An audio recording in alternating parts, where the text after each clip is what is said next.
So Terry, he responded to the letter. We had a quick phone call, and then I went out to see his property. When we started talking, he was explaining his situation, and the guy was in a lot of debt. In the end, around about $30,000 worth of debt.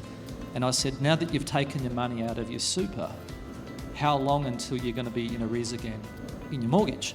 And he goes, probably in about a month. What I did is I took that information and I made the point of not giving him a solution on the day. I wanted to go back home, go through the information, and then ring him back. I did a bit of a feasibility on the numbers, and I went back to Terry and I said, look, Terry, based upon what you've just told me, I think we can do this. And I went through the, what he owes, what we can put into the property. And if he agreed, we would then get a valuation from some local real estates. Because what's quite important here, we've got to think like a business, but we've also got to think, what's the fundamental of business? And that is to solve a problem.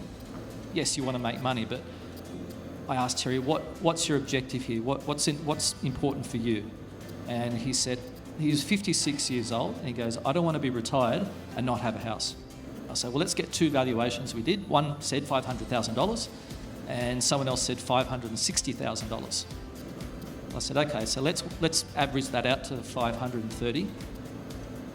I'll renovate it, I'll pay, and I'll cover your arrears, right? I said, don't sign anything now.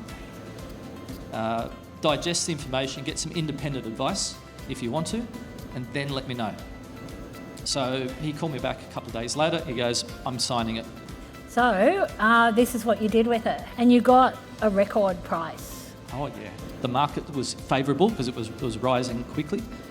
We ended up selling for $830,000, and that meant money for everybody. And then on settlement, when all the money was distributed, I got a phone call from Terry, and he said, Luke, you have no idea how much you've changed our lives. Thank you so much for sharing, Luke.